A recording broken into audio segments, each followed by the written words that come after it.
welcome you in the first class Emirates Lounge in Concourse 2 in Dubai Airport.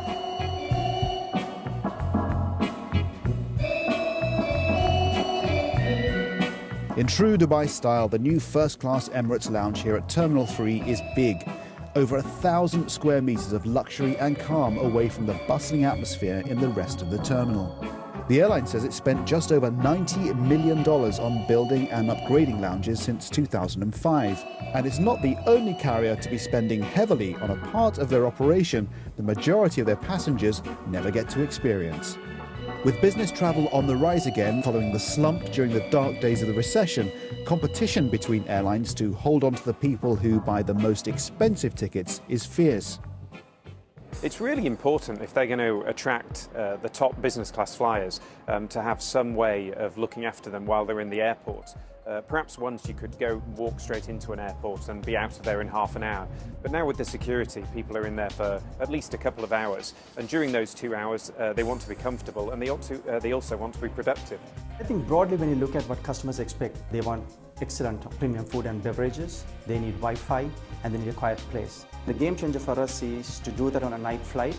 The customer has a nice meal, does a bit of business, gets on the aircraft, goes to sleep, arrive in New York, fresh, and you go straight into your business meeting. I think some of the best lounges are absolutely amazing. They have full service spas, which are free of charge. In the case of Virgin Atlantic's Clubhouse in London, they have, as well as a spa, a hairdressing salon. They also have pool tables and, of course, a great range of food and drink. Meanwhile, in America, this is BA's latest lounge at Newark Airport at 8,000 square feet. It's part of a multi-billion-dollar plan to upgrade the airline. Consistency is really important, especially for frequent flyers.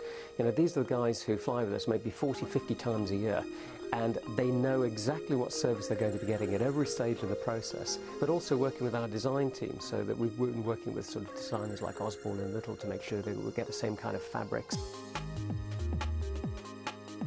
We wanted to be much more contemporary, more welcoming, and a much more sort of refined British product. Often when you're in a lounge, you look around and think, how can all these people be flying business class? There aren't enough seats on the plane. In fact, a lot of them are flying economy. They're just flying on fully flexible, expensive economy tickets, and they'll, as a result, gain access to the lounges. If you're trying to get into a lounge without a premium class ticket, then airline loyalty is your lifeline.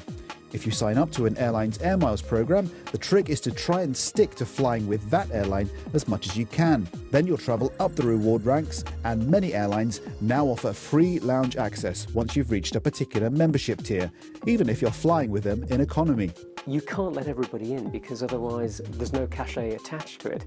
So it's about making sure that people have the right tickets for the right lounge, and then if they want to progress, then clearly we give them an avenue that's clearly marked out about how they can do that. If you fly regularly at the back of the plane, but not always with the same airline, it could be worth your while looking into some of the schemes where you pay an annual membership to gain access to a string of airport lounges around the world.